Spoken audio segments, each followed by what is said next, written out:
the parking lots. Tonight, the FBI and ATF now investigating multiple cases of possible arson targeting Teslas and Cybertrucks. This dramatic video shows multiple cars in flames. Police say the attacker used Molotov cocktails. It's the latest in more than a dozen instances of arson and vandalism targeting Tesla. The same suspect shot more Teslas with a gun. Tesla Cybertrucks were set on fire in Kansas City, and earlier this month, shots fired at a Tesla dealership in Oregon. Cybertrucks on fire in Seattle.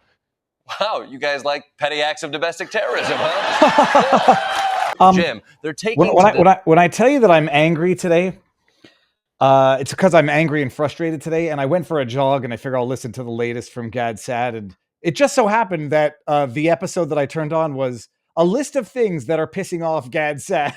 And I tell you, there's nothing like jogging and grinding your teeth at the same time. We're going to get into this thoroughly.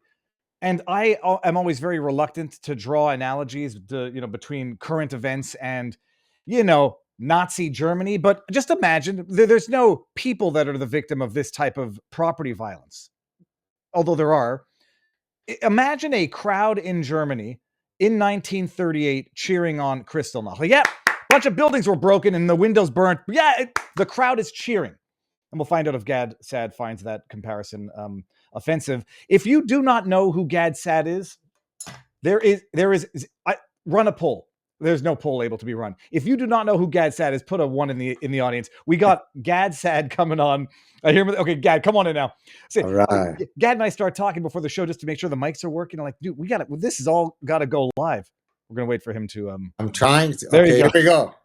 Sir, Gad Saad is now. If you don't know, if you're not following Gad as closely as I'm following him, visiting professor at Northwood University and the global ambassador. The episode that I started before listening to the list of things that are currently pissing you off was your speech at Northwood, but the audio was not as good on my iPhone as. Oh, no. No, it wasn't terrible. It was just like, it was an outdoor mic, whereas your podcast is a beautiful microphone. Mr. Gad Saad, for those who may not know who you are, very quickly, and let's get into the list of things that are pissing both of us off. Well, first, so good to be back with you. Thank you so much. Always a pleasure to be with the vivacious, ebullient, gorgeous Viva Frey. Who am I? I'm a evolutionary behavioral scientist, which basically means I apply evolution to study human behavior. I'm a professor. My home university is in Canada, Concordia University. But as you said, I'm on a leave currently at Northwood University, which is a small but real honey badger university in Michigan, largely focused on business education. It's really a big business school.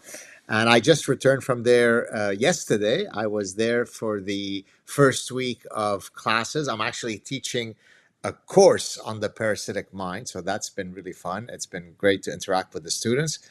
And I'm an author, written many books, many academic papers, and so on. We're going to get into your latest, which has not yet been published, but it's, as I brought up the comment, Suicidal Empathy.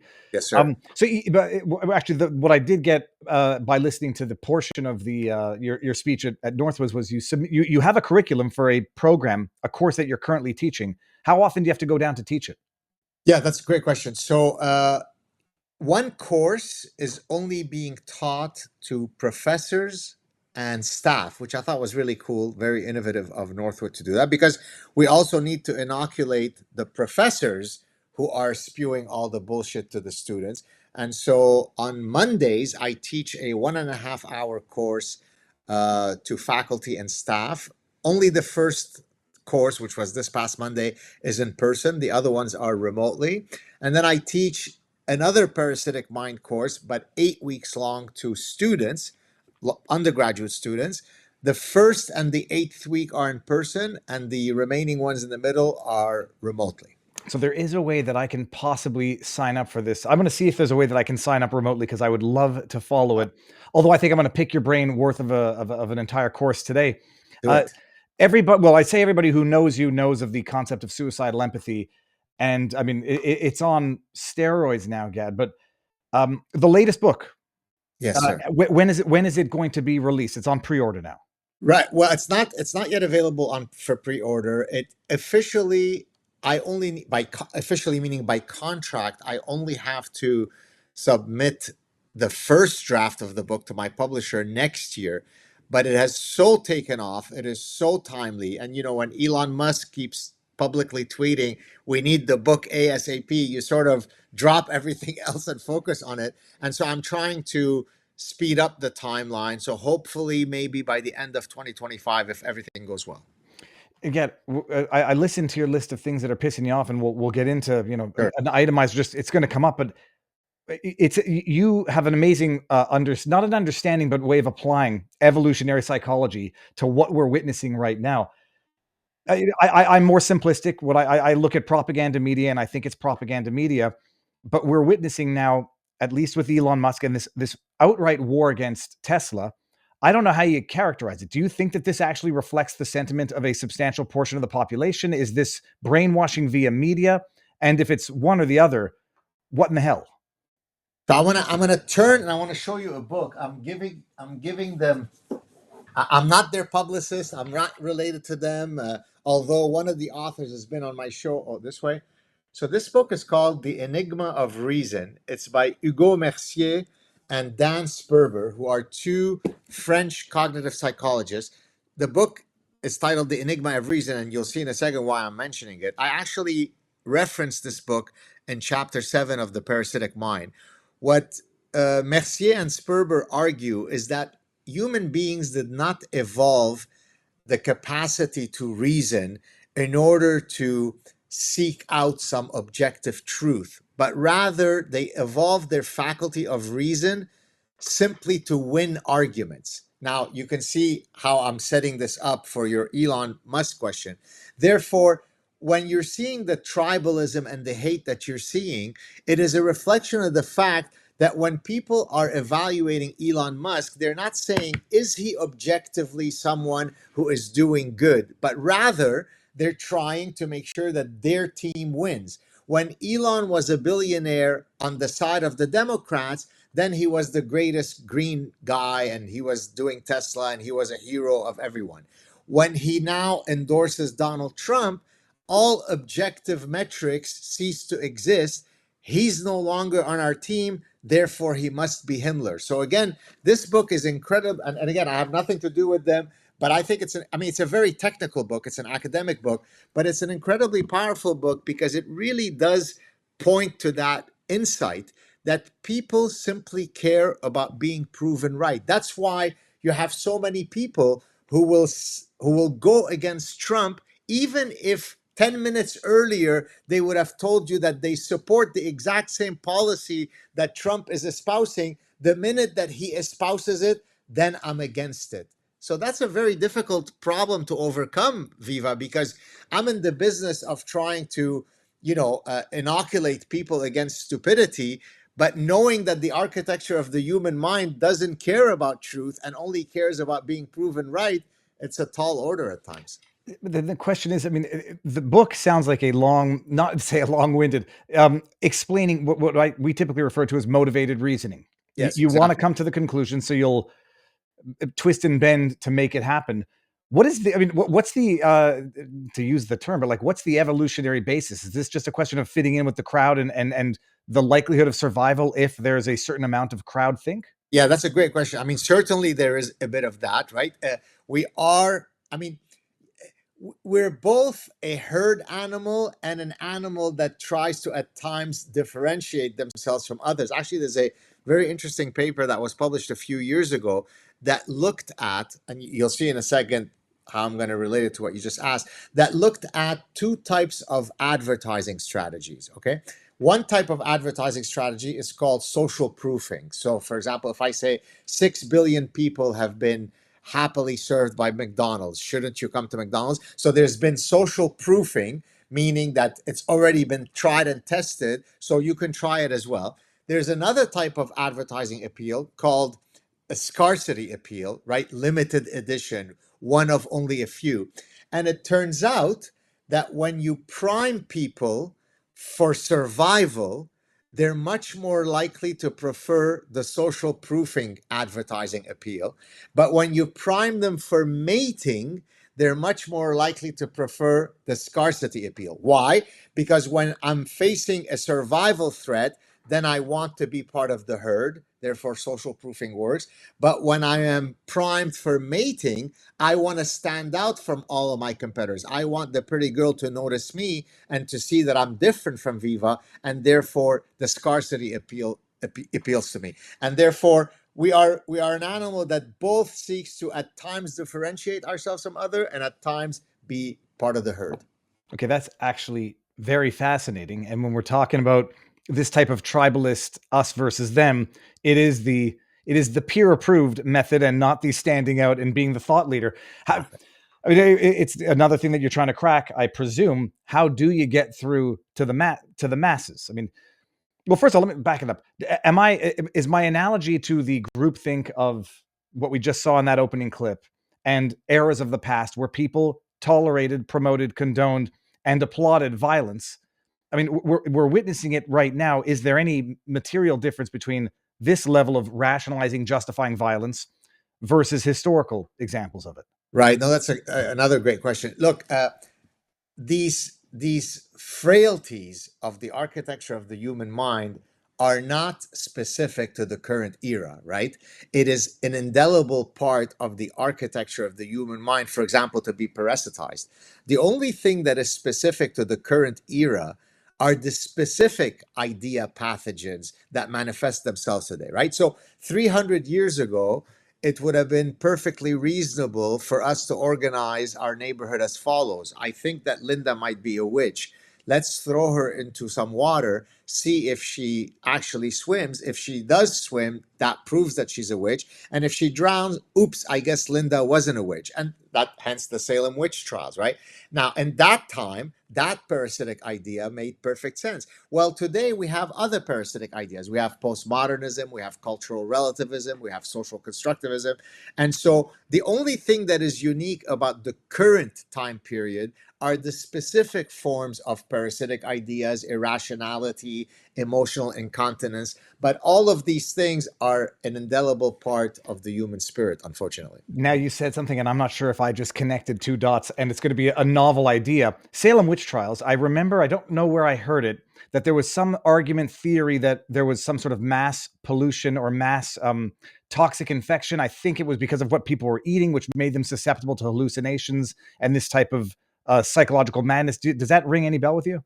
Well, I don't know why but I am an academic, so I always like to cite others. Here are two books that I'm currently using in my forthcoming book on suicidal empathy: A Colorful History of Popular Delusions. By the way, I didn't prepare these for this talk. It's because I'm working on the book. And then here's another one. Let me read it for you. Little Green Men. Mewing Nuns and Headhunting Panics, a study of mass psychogenic illness and social delusion. Now, it could be the case that at times this mass psychogenic illness might actually be rooted in a material infection, but usually the fact that it's mass psychogenetic, it's precisely because there is no material thing. It's a mimetic transfer of a delusion that is not specifically tied, let's say, to a actual nauseous substance, right? And so, but I talk about that in the forthcoming book because I'm trying to demonstrate that there are many forms of mimetic transfers that very quickly happen. So, for example, the idea that suicidal empathy should be something laudable in the West is something that has spread very, very quickly through society. Mimetic means non-tangible, right? Like thought. Yeah, that's a great question. So mimetic, the term meme, which we now use in just common parlance, meme was a term that was introduced by Richard Dawkins in his 1976 book called The Selfish Gene, where he was arguing that humans are, of course, both a cultural and biological animal. Well, to the extent that we're a biological animal, our genes propagate. But to the extent that we are a cultural animal, our memes propagate. What is a meme? A meme is anything that can be transferred from one brain to another. So, for example, if I am whistling a jingle, and then you hear it, and now it goes into your brain, you start whistling it. Well, that was a mimetic transfer of a jingle. But if you read my books, I am infecting you with my ideas, my memes. Now, the reason why in the parasitic mind, I didn't use a mimetic framework, but instead used a neuroparasitological framework is because memes don't have any inherent valence to them. They could be positive memes, they could be neutral memes, or they could be negative memes. Whereas when you say neuroparasitic, it is actually zombifying you, right? It is a detriment to the host who is being parasitized to the advantage of the parasite that is altering your neuronal circuitry to suit its reproductive interests. And by the way, Gad, just so you know, in our locals community, Sophie Agape says the GAD-SAD bingo card: wood crickets, suicidal empathy, parasitic mind, Justin Trudeau, Elon Musk, Trump, and Mark Carney. I could add a few, and I told her we're going to get to all of them.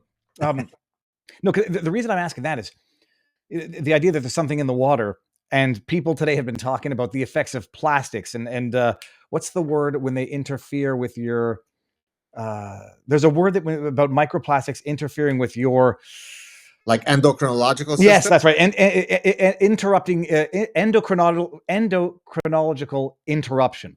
Yes. And I look when you look at you've seen the meme of the fish mouth. Like, there's an actual face to what typically ends up being these psycho rabid liberals. Is there some sort of genetic or external component that makes people go off the edge? Look, there definitely, for example, is proof that, let's say, testosterone is very down, right, for all sorts of, material reasons. But I think the more direct route to that, the castration, if you'd like, is really through the parasitic idea. So it could be a 1-2 punch, right? There could be some elements of what is proverbially or literally in the water. But I think what is causing the castration and the spinelessness that we're seeing is really coming from those ideas. By the way, speaking of that, can I just read for you a tweet that I posted earlier just Absolutely. now? And it was endocrine disruptors was the word I was looking for. Thank you. This was Jessica Rose, who mentioned it to me for the first, well, I heard it a few times, but then Jessica Rose got into it and it was amazing. Now, which tweet? You ready? Is this going to be about Bill Burr? Yes, sir. Okay, because I had that one on the back. I was like, yes. And I got a video of Bill Burr too. We're going to talk about this. So you ready? I'm gonna read it for you, so all the viewing audience enjoy. Dear Bill Burr, I personally know Elon Musk. If you'd like, I can explore with Elon the possibility of how to grow a spine and testicles in the lab, subsequent to which we can offer you those transplant services for free. Please let me know if this is something that might interest you. In the meantime, I hope that you'll return on Rogan's show to make fun of my name. That was a truly hilarious bit that only a comedic genius could come up with. Go, Bill. The level of disdain that I feel for this spineless castrato is immeasurable, right? Like, for me to stop writing suicidal empathy so I can go after this guy, because he is the perfect manifestation of what's happened to the West. He is exactly, I mean, of course, Justin Trudeau too, but he is a representation of both the parasitic mind and suicidal empathy, right? I mean, think about the platform that this degenerate has. And all he does all day is go on shows talking about how Elon Musk is a Nazi and so on. And so I had to go after him. I hope you enjoyed that tweet. Oh no, we're going to get into a little bit more of it because it's a very weird thing with Bill Burr in particular, and I do wonder if social media, the phenomenon of the dopamine rush from the tweet, has actually either infiltrated or exacerbated the awfulness through which people do politics, where instead of it actually being thought out, insightful policy, it's whatever gets the most immediate reaction from the crowd. Bill Burr coming out and not ostensibly, but in reality, promoting violence against billionaires, not realizing that a billionaire to him, he is that much of a billionaire to someone who can't make ends meet. And if the idea that he's going to be promoting summary execution of billionaires because they mistreat the people off of whom they make their money, he's summoning demons in terms of what someone might rationalize doing to him, because to them, he's a billionaire, just, with a little less money, but much more than him. They can only get away with it because they're sheltered from the consequences of the very policy that they promote. Exactly right. And by the way, one of the things that I've often been asked, are there some disciplines that are academic disciplines that are less likely to be parasitized by all of this nonsense?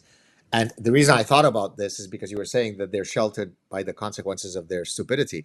Well, the engineering school and the business school are probably the two least parasitized faculties, academic faculties or disciplines, because to your point, they are wedded to reality. There is an autocorrective mechanism whereby if you espouse nonsense, look, you can't build bridges using postmodernist physics because there's this thing called the bridge will collapse. You can't build economic models to understand, whatever consumer choice or economic macroeconomic realities if you use postmodernist mathematics, because a lot of people are probably paying you a lot of money to do those predictions, and if it's based on nonsense, people are going to be upset. So in a sense, the reason why originally many of these idiotic ideas, yes, they all stemmed from academia, but specifically came from things like the humanities and some of the activist fields within the social sciences, is because the professor can get up in front of his gullible group of students, pontificate nonsense without ever facing the slap of reality autocorrecting you. And that's why you saw the proliferation of these ideas completely unencumbered by common sense. Bill, I mean, the issue is that Bill Burr's running on the same late night shows that are out there promoting outright terrorism, and so they revel in it. It becomes sort of their niche, and the more they think the audience wants to hear it, the more extreme they get. Like Bill Burr's gone off a freaking cliff within the last 6 months. He has, and I mean, I never watched Jimmy Kimmel, but I started looking at it because people would say how bad he is. Literally, I think I was substantially funnier than him when I was 7 or 8 years old, right? Literally, in sort of my comedic timing, my satire was a lot funnier than anything he's ever said. The other guy, Jimmy Fallon, he's painful to watch. Now, the only guy that I did follow in the past in terms of his career was Stephen Colbert, who at the time when he was with Jon Stewart, he really seemed to have a really spicy, unique delivery. And he's also gone completely off the deep end. And so now the only quote late night show that I watch, it's not even that late on, it's at 10 o'clock, is Gutfeld. And I usually watch Gutfeld, not so much for the interaction of all the guests, but his monologue is, I know Greg Gutfeld well. We've had dinner together. I've been on the show a few times. He is a smart guy, and he's a honey badger. He doesn't care. He tells it the way he sees it. But all of these other guys, not only are they no longer funny, but they're so wimpy, they're so castrated, they're so spineless. I can't stand it. Well, Jimmy Fallon is irritating to watch because his shtick is laughing like a goof, and then it's not even funny. It's funny you mentioned Colbert because he was funny back when he back when he had a sense of humor, but that's sort of a truism. It's back when he had some introspection. And I don't know if you have any specific insights on this. I find that the more liberal people get, the less funny they get. And it correlates to the more haughty they get or the more self-absorbed they get, they lose their sense of humor. And I don't know if it's a correlation that I'm drawing or if it's empirically justified that the more seriously you take yourself, the less funny you become in life. I agree. So a couple of things to mention here. So first of all, in one of the earlier chapters in The Parasitic Mind, I have a whole section on the power of satire. And there what I do is I explain the power of satire in the context of how I use it in my own public engagement, right? I use satire, sarcasm, ridicule, mockery, not because I'm a mean guy, but because there is nothing more effective in highlighting stupidity than the use of satire. This is why I always remind people that dictators usually they don't first go after the guys with the big muscles. They go after the guys with the sharp tongues, right? That's why the maxim of the pen is mightier than the sword. It's because what is dangerous to your position of authority as a dictator is if somebody comes along and mocks you, satirizes you. So nothing could be uglier than that. So your point is well taken. I would add another dimension, actually coming from an evolutionary perspective. Self-deprecation, and I'm going to use fancy language, but then I'll explain it, is actually a costly signal of your confidence. Let me explain what I know exactly what you're saying, and I love this. Okay, please go ahead. Yeah. So a costly signal in evolutionary biology is the following. I often use the peacock's tail, but I could have given you 73 million other examples. The peacock's tail could not have evolved through natural selection. Natural selection is the mechanism that confers a survival advantage to an animal. Now, the reason why it's not through natural selection is because actually having that big, burdensome, conspicuous tail reduces your survivability. It makes you more conspicuous to predators. It makes it more difficult for you to take flight and escape from predators. Therefore, how could it have evolved? What it evolves through a dual mechanism called sexual selection, which is the evolutionary mechanism that confers reproductive advantage to an animal. Therefore, that peacock's tail is saying, despite my tail being burdensome, despite it being costly, I mean, literally costly in a physiological sense, but costly in that it reduces the likelihood of my surviving, I'm still standing here. Therefore, this must be an honest signal of my phenotypic quality. Therefore, ladies in the peahens, please pick me because I'm not a pretender. I'm not. So it's an incredibly powerful uh, explanation of how many of these things evolve. So what now? Let's apply it to self-deprecation.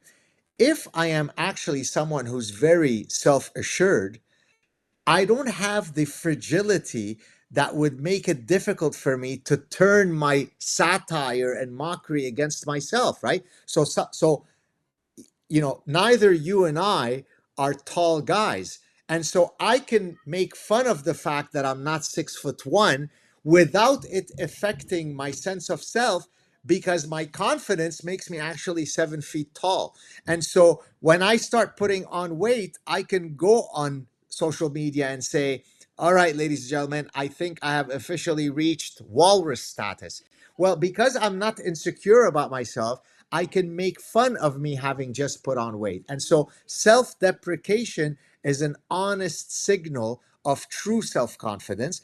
And to your point, having said all this, when you have these super acerbic, nasty progressives who are ultimately shaky about their ideologies, they can't turn it inwards and make fun of themselves because that would require for you to be self-assured about your bullshit, and they're not self-assured. So what they'll do instead is they'll try to cancel you for having mocked them. God damn, just that right there was about $10,000 worth of tuition fee. And I'm snipping and clipping that, and I want to turn it into not a short, but a segment for subsequent publication. The most important thing that you said there, I never realized that the female version of a peacock is called a peahen. I thought they were just both called peacocks. And now all the stuff I said, that's what you're saying? No, that it is amazing because like it's my own self-reflection as well. Like, of course you could say whatever the hell you want about me, which is why like trolling doesn't exactly work, and not because I'm uber confident, but I think it's just because I'm uber realistic. But the people who feign outrage at every slight and every minor insult are the most insecure, fragile people on earth. I want to read you something. Hold Please. on. Stay with me. I want to read you something from this guy. Now I am plugging my own stuff. Where is it? This way. Oh, let me go get an Amazon link for this as you speak. Yes, you better. Okay, here we go. I swear to God, I just opened by fluke, and it's exactly on the page that I wanted. Yeah, people are gonna think we coordinated this like a fine dance before we went live. Okay, so satire as the surgeon's scalpel. Okay, that's the title of the section on page 51 of the paperback edition of the Parasitic Mind. You ready? Please. And right now I've put the link for the book, the Amazon affiliate link. Get the book. Thank you so much. There are several quotes here at the start of the section, but I'll read one for you. Quote, this is from Peter Sloterdijk. Okay, he's a philosopher. His name is Sloterdijk? Yeah, like Sloterdijk. Peter Sloterdijk. Okay, that's an unfortunate name, but I guess it might be normal in another language. Okay. So, but look how brilliant it is. How much truth is contained in something can be best determined by making it thoroughly laughable and then watching to see how much joking around it can take. For truth is a matter that can stand mockery, that is freshened by any ironic gesture directed at it. Whatever cannot stand satire is false. Close quote. I mean, is that a mic drop quote or what? It is. Well, I call me old fashioned. The other one, which might be even shorter, is truth is like a lion; it needs not defending. Let it loose, and it'll defend itself. But that's damn good. And by the way, the I didn't get your book. I got it on Audible because I only listened to the book. Oh, And right. I've said this a number of times. The new one, Suicidal Empathy. You're going to do the voice for the audio book. Oh, thank you for asking this. So, in the first draft, so the Suicidal Empathy is with HarperCollins, which is, I guess, number 2 top publisher in the world. When they first sent me the contract, and having received so much abuse from readers and fans and Joe Rogan because I hadn't read my last couple of books in self-narrated, but I tried to explain to people that it wasn't my choice to make. I made sure to change the clause in the draft of the HarperCollins that said, I reserve the right to self-narrate it. So at least I've done that. Now, I can't promise that they'll go with it, but at least it is included as a clause in the contract. It must be. You have a unique voice. I'm not sure if I ever wrote a book if my voice is sufficiently unique, but there's some who have a distinctly unique voice, and you are certainly one of them. Thank you. But now, Gad, talking about tyrants who can't experience mockery. You're back in Montreal right now, right? Regrettably, yes. Every time I have a Canadian on, I say, like, is everything as bad up there as we think it is? The anti-Trump nonsense in Montreal, in Canada, it's as bad as it looks like on social media. We're not just seeing the filter up effects of it. It's worse. So I joked, but it's true that Trump's powers are so magnificent that he was able to take a post-nation country like Canada. Remember, Trudeau told us that we are a post-nation country, right? Because he's a globalist. And he turned Canadians into being patriotic again by banding them together against mean, nasty United States and Trump. So he managed to make Canadians patriotic. But now here's the bad part. Okay, I mean, there's nothing wrong with being patriotic. Here's the bad part. Typical interaction I have with fans who come up to me on the street, let's say in my neighborhood.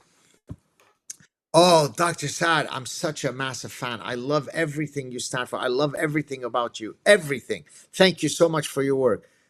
My answer, thank you. That's very, very kind. Thank you for the kind words. Do you mind if I ask who you're going to be voting for in the next federal election? Oh, I'm voting for liberals, Professor Saad. How the hell did you just finish saying thank you for everything that you stand for when everything that I stand for is the perfect antithesis of what the liberals who are illiberals stand for? But that shows you the disconnect that happens in the minds of most Canadians.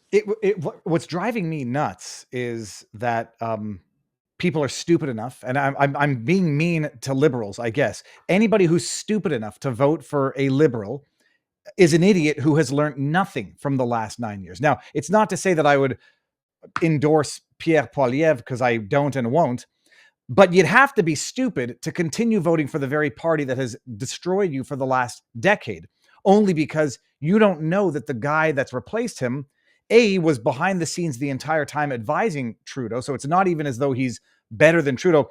I'm not sure which podcast it was I was listening to you, where you're like, he's a little bit better than Trudeau because Trudeau's the worst. I think he's worse than Trudeau because he is Trudeau's guiding policy behind the back scenes, and he is the successful globalist whore that Justin Trudeau is aspiring to be. You have to be an idiot to vote for the Liberals, period. And the fact that I'm looking at the markets and it's like 60% now of the markets think that it's going to be a Liberal prime minister, I'm despaired. And it seems that it's motivated by this anti-Trump derangement syndrome in Canada, who has got bigger problems to worry about than what Trump is doing in America, or even the fear of what he might do to Canada through tariffs. I have a theory about this, that it's it's a self-defense mechanism where Canadians cannot control their own misery. So the only thing they can do is redirect the anger as a result of their uncontrolled misery by pointing it at a boogeyman who they then get to blame for the misery they're experiencing and have experienced for the last 10 years, even though they know deep down he's not the cause. Beautiful analysis. I couldn't agree more. I mean, think about it. You're upset, but I mean, now Trump has, sort of softened his position to argue, for reciprocal tariffs, which again, if you are a perfectly knowledgeable evolutionist, you'd recognize, as I explained in Suicidal Empathy, that reciprocity is a foundational Darwinian mechanism that shapes all sorts of social interactions. I mean, literally, social grooming that is found in primates, right? I scratch your back, you scratch mine. I mean, what do you see with primates? The primate comes, gives their back to his friend, who then picks off the ticks and the parasites that he otherwise couldn't reach, with the understanding that once you're done grooming me, I'll reciprocate and offer you that service. So in several of my earlier books in evolutionary psychology, I talk about the importance of reciprocity as a foundational, fundamental Darwinian mechanism that oils social bonds. So it makes perfect evolutionary sense to me that if you impose 100% tariff on me, then it's certainly not onerous that I would impose the exact same one on you. But notwithstanding that argument, you're getting upset at Trump for levying tariffs, but you're quiet at the astounding parasitic taxation system that we are under in Canada. How is that? I mean, if the currency that you are trying to optimize is how much money should be left in your pocket, who is the greater thief of the size of your wallet?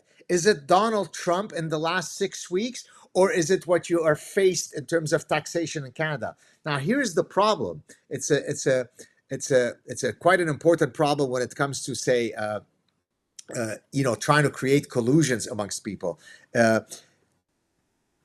Many people in Canada benefit from parasitic taxation. And therefore, when I go on social media and I rail against all my money being stolen from me, the typical answer I get, which really, I mean, genuinely not only kills me, it hurts me, is I get... Let me say, not all your money, just half of your money. No, actually, it's more than half. It's much more than half. I get, well, what's the big... Why are you such a pig? Why are you so greedy? Why can't you share your wealth with the rest of us? So if 95% of Canadians are the net beneficiary of the taxation Ponzi scheme, it's left to the 5% like me to support the rest of the Ponzi pyramid, right? And so I don't think we'll ever get rid of the parasitic taxation because too many people benefit from it. And so I hear you, it's completely insane. But unfortunately, Canadians are very, very likely to make the same mistake again with Carney. I will do my best to make sure it doesn't happen. But I got into a bit of a fight with a guy named Harry Faulkner, who's a journalist, and they fault me for leaving, or people fault me for leaving, and I do appreciate 50% of that is not envy, but the anger that they can't leave despite the fact that they want to. And then there's probably a bunch who say they're going to sit there and fight. And I'm like, do you think I'm going to pay 50% of whatever I make to the government so they can tyrannize me, brutalize my children? And it's somehow that's more patriotic for me to go finance the abusive machine than vote with my feet. And we pay a lot of tax here because you still pay it to the federal. But you have to be stupid to finance your abusers if you have the option. Again, sorry, go ahead. Finish your point. No. I was going to get back to the tariffs, but go ahead, please. I was going to say, there's nothing that angers me more than the discussion of taxation, but I'm happy to do it, even though there's going to be a noticeable increase in my blood pressure as I try to say this. Look, 1917 in Canada was the first time that income taxes was levied in 1917. And it was meant to be for a very, very short time period, very small amount from a very few people, because of the war stuff, right? Mm-hmm. And similar history in the United States and so on, right? 120 years later, it's only gotten worse and never gotten better, right? So we start with a very, very small temporary thing, then it grows to more. By the way, you said it's 50%. It actually is not, right? The highest progressive tax rate at the federal level is 33%. The highest at the Quebec level is 25%. So 25 and 33. Now remember that. Now, so if you're making over a certain amount, you're getting taxed at that rate, right? Now, let's add the fact that when you're taxing me on this, there is something unique about taxing my mind. It's not I bought this for $1 and I sold it for 2. Any taxation is painful, but taxing my mind, my words, my theories, when most of the royalties were made outside of Canada and you keep 58%, that is a unique level of debauchery, right? Well, it's Now hold on, we're not finished. Now I'm left with 42%. Now you'd say, you know what? The government has taken enough. By the way, they taxed me already on my professorial salary much more than 50%. But now I went out and wrote best-selling books. You tax me more and more. Now you'd say, okay, maybe you feel a sense of shame. No more. No, no, no. The 42% that I'm left with, when I go out and buy stuff, you tax me 15% on that, both sales tax provincial and federal. But it doesn't end there. Then you tax me carbon tax. Yes, Carney's trying to remove it. And you tax me school tax and property tax and so on. So once I end up with all of the taxes, I'm roughly left with 30 cents to the dollar. So that someone like me, who by any measure is a very, very successful member of society, when I look at the end of the year at what I have left in money, I go, where's the money? How come I was such a successful author?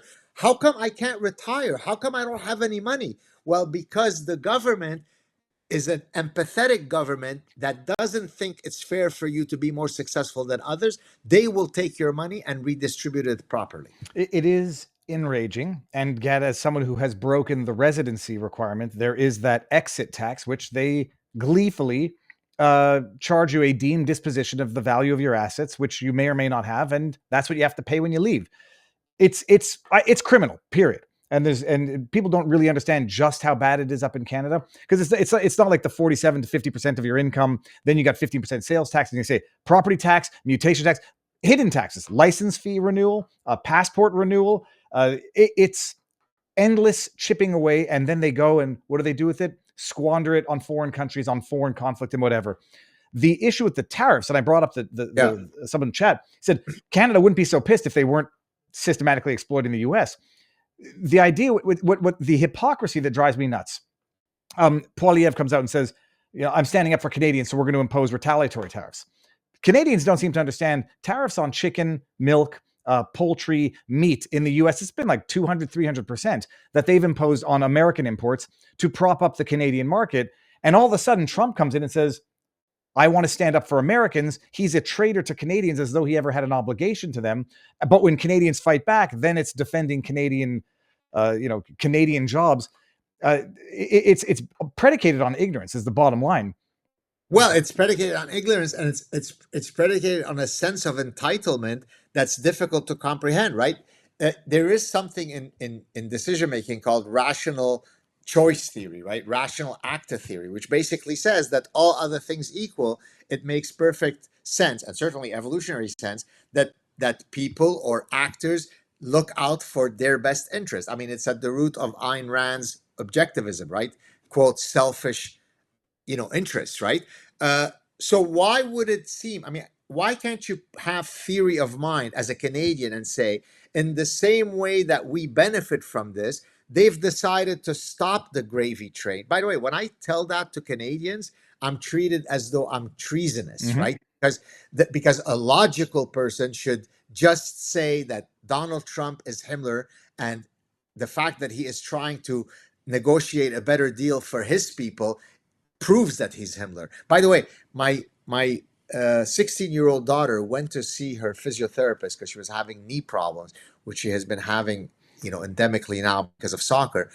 That physiotherapist took the opportunity to start lecturing for 20, 30 minutes my daughter, because my daughter said that, yes, we often vacation in the United States. My dad has a visiting professorship there.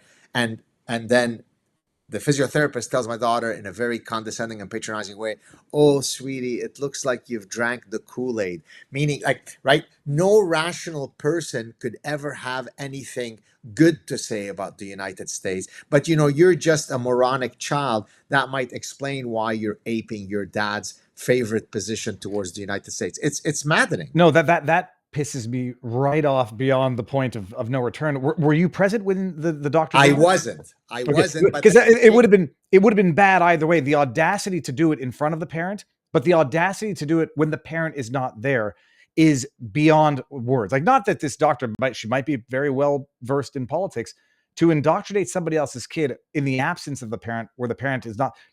That's enraging. I had a similar experience with at least one of my doctors who has now gone off the deep end in terms of off the deep end.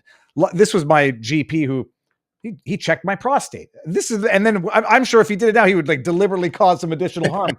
People they've lost their ever loving minds, and I don't know how you come back from it, but I don't know where it stops. I mean, where does Canada go from here?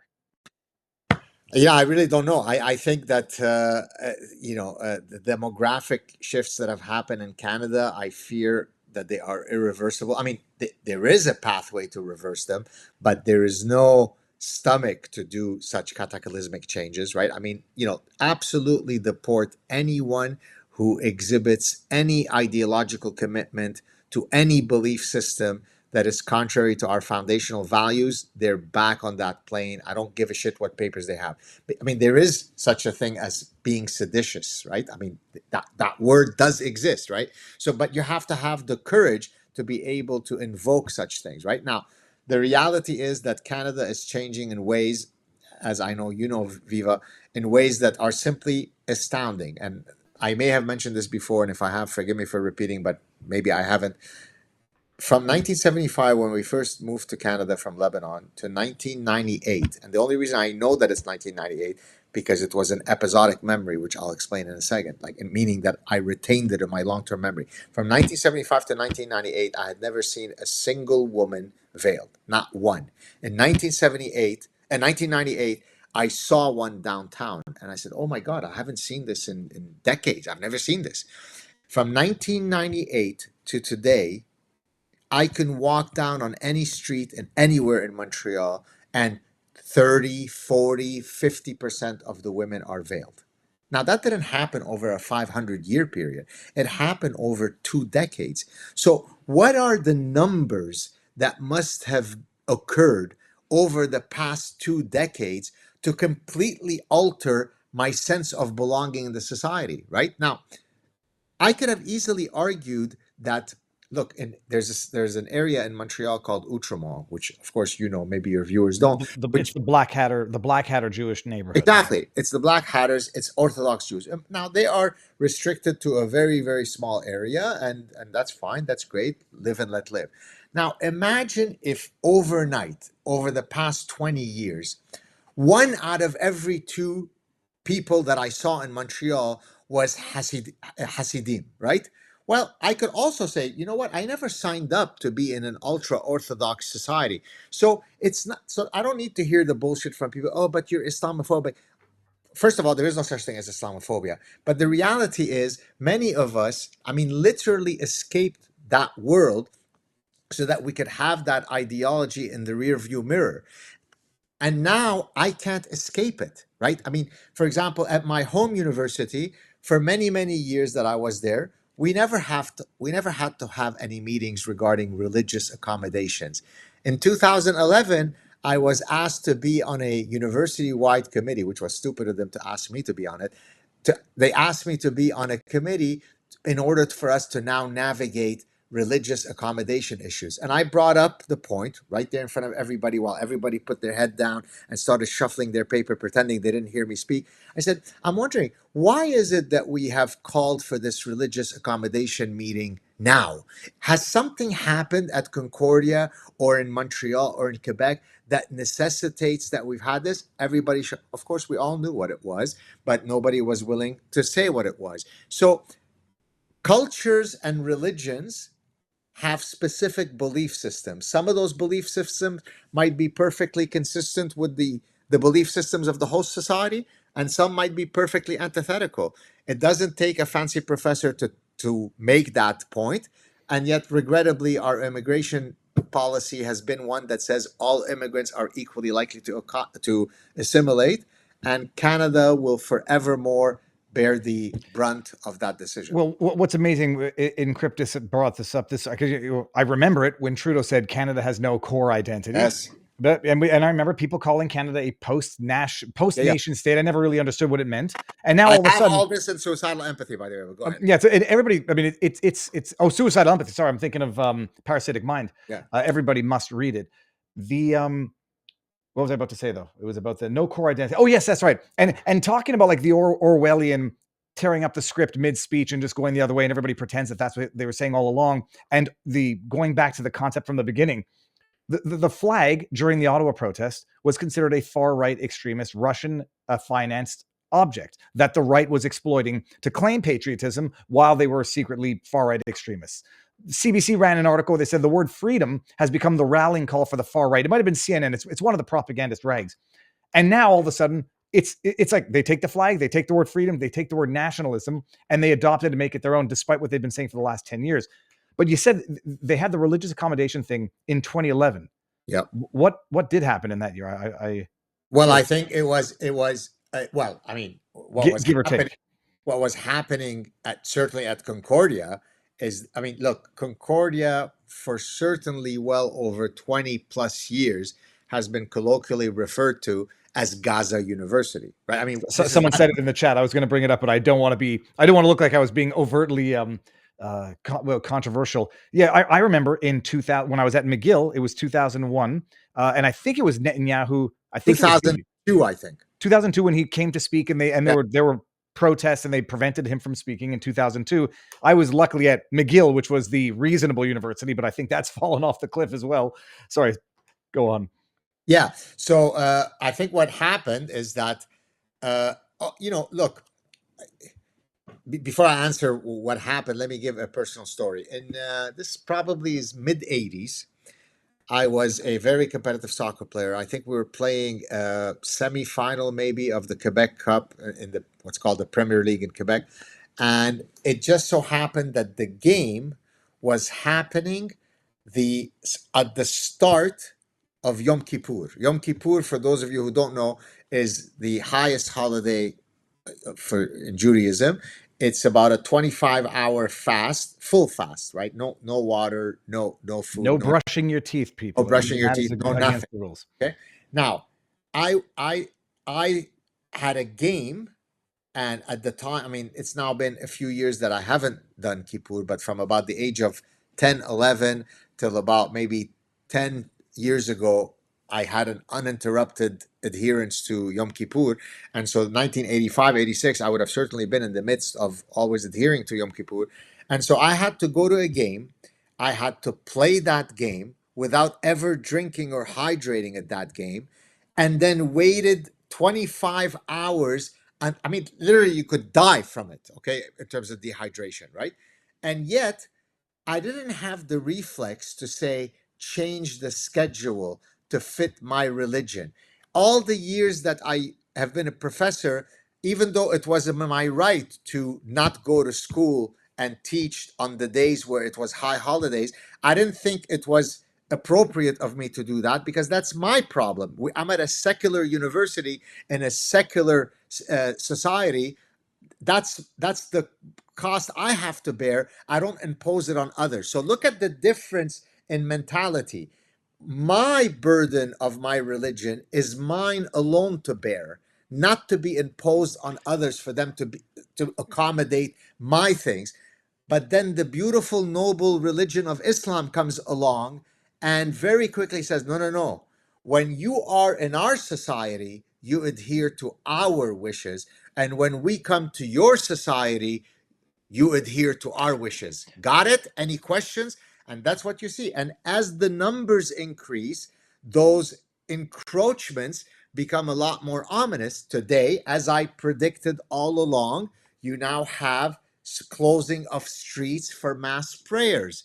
Go back and see if I predicted that. It's all a numbers game. When there's only 2 or 3 of us, But why, God? I'm just a poor minority. Ya Allah, why? Right?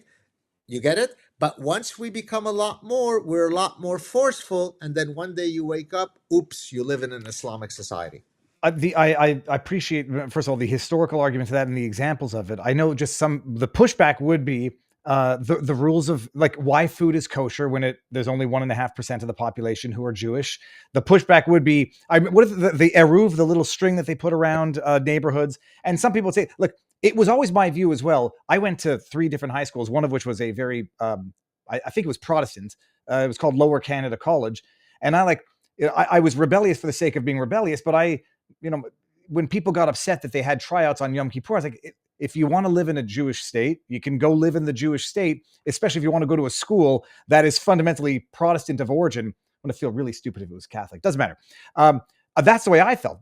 I know that people are going to say, however, that the same can be said to say a much lesser extent of the Jewish community as well, where you get holidays for Jewish holidays in non-Jewish societies, and that would be one of the flaws or the faults that they would levy against the Jewish community, just materializing in a different way. I mean, it's also a matter of how you go about imposing those requests, right? I mean, the sheer numbers of the number of Jews that there is in the world versus the number of Muslims is an important fact to incorporate into the discussion. It's about 125 to 1, right? So, for example, but by the way, this is going to come to this point in a second. A few days ago, I posted a clip of what looked like a woman completely covered so that her identity was erased. And it turned, somebody wrote, "Oh, you moron. You just shared a photo of Jewish woman, Jewish sect." Okay. Well, even if that is the case, I don't support that, right? I don't support the erasure of women if they are done by Jews or done by anybody else. That said, the number of Jewish women that adhere to this can roughly be counted on maybe not the totality of the 10 fingers. The number of women that have this imposed on them on Islam is, say, in the order of a couple of 100 million. So then numbers matter. Yes, it's also disastrous for the 10 Jewish women that are forced to have their identities erased. But in the same way that a 2-pound person is overweight and a 200-pound person is overweight, the fact that we use the word overweight for both doesn't mean that we don't also recognize the scale of how much you're overweight. But of course, for the degenerates, those kinds of nuances are lost. Well, and speaking of which, it was I want to refresh my memory as to the year, but it was the question as to whether or not new immigrants to Canada would have to take their veil off for the purposes of the swearing in ceremony, and I even think for photographs. And yeah, I mean, look, I've always been of this opinion, and it's not specific to any one religion or anything. It's like, you want to live in Quebec, speak French, and if you don't want to speak French, get the hell out. If you don't like a French province, don't live there. There's plenty of places to live. But no, Montreal, Concordia has always been very progressive to the point of over the top. And I think all of Montreal has gotten that way. But the demographics of Canada now, and I was talking about this recently with someone, it's 1 in 4 people in Canada are born outside of Canada. And I don't know how you forget cohesion. There are European white, immigrants that if you brought them in certain numbers, you'd have problems and you'd have reactions. It's not from any one, it's from a cohesion of assimilation to the values of that country. And I think Canada's now, I think it's beyond a point of no return. I don't know how you come back from this. I agree. But I wrote an article a while ago, which I titled, the key concept was cultural homophily. Homophily is the liking of similar others, right? And you find this kind of effect in many, many contexts. So, for example, in evolutionary psychology, we have something called assortative mating. Assortative mating is the idea of birds of a feather flock together. So, and I discussed this in this book. Oh, wait a minute. This book right here. That's the other one. That was the sad truth. The sad truth about happiness. So in that book, I talk about a fundamental decision that you'll make that will either impart great happiness or great misery upon you is choosing the right spouse. And there I talk about 2 opposing maxims when it comes to mate choice: either birds of a feather flock together or opposites attract. Mm-hmm. And the research overwhelmingly supports the birds of a feather being the correct maxim. Certainly for long-term marriage. I mean, the opposites attract is probably good for short-term sex. That's exactly what I was going to say. If we're looking for a short-term mating opportunity, I may be, sexually introverted. You may be sexually extroverted. That complementarity might work well, and it might be great. But for long-term happiness, it's birds of a feather flock together. Now the question is flocking on which feathers? We're talking about the foundational values that animate and our lives, right? If I am very strong in my religion and you happen to be, caustically atheist, well, even though we'd like to think that love conquers all, we're probably putting the stats against us, given that our difference in worldview regarding religion as being part of our daily lives. Okay, so why am I saying all this? So we know that homophily, preferring someone similar to you, happens in mate choice. It happens in friendship networks. It even happens in how you choose your dog. So there's great research that shows that if you take photos of human owners and their dogs, but you don't match them, you just put 5 here, and you ask people to match which one goes with whom, people are able to match them at much above chance level, meaning that we even assort on the type. That's why, for example, I have Belgian Shepherds, because Belgian Shepherds are extremely good looking, very aristocratic, very regal, very majestic, and it would make sense that I would be the owner. You see how I can deliver that with a straight face? So you see, so now why am I saying all this? Well, apply that principle to choosing immigrants, homophily, right? All other things equal, if we have shared linguistic heritage, it puts one tick in our favor. If we have shared history when it comes to individual freedoms, that's another one. If we have shared interests in living in a secular society, that's another one. So all other things equal, somebody from Denmark who's indigenously Danish is on average more likely to fit in within an Anglo-Saxon society than someone from Sana'a, Yemen. Not because Yemen doesn't have lovely people, but they are equipped with a set of religious and cultural baggage that some might be consistent with Canada, others may be perfectly inconsistent with Canada. It doesn't take a very fancy evolutionary behavioral scientist to tell us that. So now if you import hundreds of thousands, if not millions of people who come from societies where Pew Survey has found that 95% to 99% of people polled from those societies have endemic Jew hatred in their heart. Does it take a fancy professor to tell you that after a few years, you're going to have an increase in Jew hatred in the host society? Oh, gee, how could that have happened? Well, it doesn't take much to predict that, right? So now they're setting up task force to understand what has led to this Jew hatred. What could it be? Well, I mean, could it be because you've let in millions of people whose definitional metric is their Jew hatred?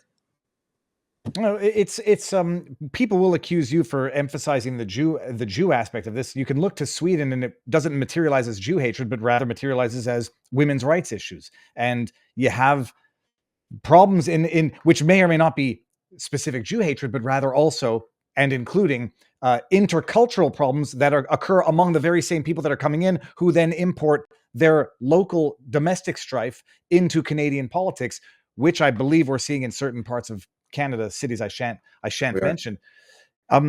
Get the now you look like you're gonna yeah, the blood, reading? What, no, the blood, no, forget that. The blood pressure might be up. It's tongue in cheek, but I mean, I guess I did. What are you doing, and what are your plans for how to address this? Because at some point, I mean, people may fault me for having jumped ship, although I haven't too early. At some point, there's a point of no return where the government might say, "We like you here too much, Gad, and we're gonna take everything if you want to leave." No, look, you and I have talked about this privately, but I'm happy to discuss it publicly. It's been many years that I've realized that my family's future is not in Canada. It's people say, well, why don't you leave then? Well, because there are other constraints. My wife's parents live here. My parents live here. I was a tenure. I am a tenured professor here. It's not easy to pack your bags and leave and dismantle, everything you did with your graduate students who are still there and so on. So it's not as easy as you'd like to think. But I really am getting to the place now where if I don't do it now, I will certainly regret it if I wait any longer. So I'm here to tell you, and I think I've already mentioned this on social media, so I'm not breaking any new ground. I've already received several offers from very, very alluring universities in the United States. So now I'm weighing my various options, and I suspect that I don't know exactly when, whether it'll be next year or the year after, but I feel as though my time here is truly numbered. It's at some point it'll be a question of fleeing a country and claiming asylum for meaningful purposes. Just you have time for a few more questions? Sure, go for it. Okay, Should I read it or? Oh, and I'll read it. It says Dr. Gad Okay. Saad needs to relocate to Switzerland like so many others to avoid being devoured by taxation dragons. The amazing thing is, it's like the Canadian politicians have already figured this out. This is why a lot of them have offshore accounts. This is why we're going to find out what globalist Mark Carney's finances are about, what his assets are, what he's been investing in while advising Trudeau to cripple the Canadian economy. Did the physiotherapist offer his daughter for being an American sympathizer? I just did an interview with Kelsey Sharon. Have you ever had Kelsey Sharon on? I haven't, no. Oh, I'll put you two in touch. It's amazing because we talked in depth about maids, and it's a topic which YouTube doesn't at all want to let flourish on its own because people don't know what's going on in Canada. The left have gone way too far off their reservation. They're embracing tribalism to an extreme degree, to which I now believe either civil wars or purges will occur across the West, or something of a divorce where I don't know what states you're looking at, but states are going to have immigration and emigration that's going to reflect their political leanings. But the only question is, at the community level, when you have doctors who are taking it upon themselves to indoctrinate the children of their patients, you're gonna have factions and breaking up at a micro level, not just a macro level. Look, I definitely, I actually do. I don't think it'll be a separation. I think if this continues, and I've said this for decades now, there will be civil war. Now, people say, "Oh, come on, that's hyperbolic. What are you talking about?" The reality is that I can't predict whether it'll happen in 15 years or 22 years or 29 years, but push this reality to an extreme, people will eventually wake up, right? I mean, it always happens. What I always try to do is warn people so that the autocorrection happens peacefully. But with every day that passes, the chances of that happening peacefully are diminished, right? Because the dynamics change, and it becomes that the only autocorrection has to be a muscular one, a violent one. And so I don't hold out big hopes. Look, we didn't think these things would happen in all sorts of societies where the dynamics that we're now seeing in Canada happen. Like right in Lebanon, we lived very nicely until we didn't, right? And why didn't we? Well, in Lebanon, it used to be a majority Christian country during my lifetime, right? 60-70% Christians. Now it's the exact opposite, right? And that's what happens in every society where Islam goes. Now, it might take 2 years to purge everybody who's not Muslim, or it might take 200 years. But once Islam makes a sufficient incursion into a society, there is no reversal, right? This is why when you look at the 56 countries that are members of the OIC, the Organization of Islamic Cooperation, most of them are 99, 100%, 98% Islamic. Each of those societies was once 0% Muslim. How did it turn into 99 and 100? Well, at times it's very quick. At other times it takes hundreds of years, but it will happen. And I assure you, it will happen in Canada. Maybe not in our lifetime, but it will happen. Gad, what do you have next on the everybody, by the way, stay tuned. I'm going to stick on. I got some links and we're going to look at after Gad leaves, but what do you have coming up on your schedule? Well, tomorrow I'm appearing on, if you guys, I'm assuming many of you know who Dr. Scott Atlas is. He's one of the guys who was on Trump's in Trump's administration in his first term. He's a radiologist out of Stanford who spoke out against a lot of the COVID insanity. So I'll be appearing on his show tomorrow. I'm also appearing on Will Kane now has a 4 o'clock show that replaced Cavuto on Fox. I'll be appearing on his show. Next week, I'm back to trying to work on suicidal empathy. I've traveled so much the last 6 weeks that I haven't been able to do much writing. So I'm really looking forward to going back to the cafe and being creative and productive. So those are the most immediate things on my docket. Excellent. Now, when I'm done with this, I'm going to put up all your links, Gad, and everybody can go find they know who you are. They'll find you, find Parasitic Mind, and everybody will eagerly await Suicidal Empathy, a concept that has already gone mainstream before the book even came out. Look, I can do a search and it comes out in 60 languages. And so once in a while, just to excite my publisher, I will write to them and I say, you're welcome, because you're about to break some sales record. I mean, if the current indications are accurate, I think, God willing, it's going to smash the success of Parasitic Mind. I'm going to ask, I'm going to see if I can find the Google Trends for the term parasitic mind, because something tells me it's going to be flatline and then very recently a spike. Gad, thank you. Please come back on again whenever you can. And I may not meet you in Montreal. You'll come and meet me in Florida. From your lips to God's ear. Thank you so much. All right. Have a good one.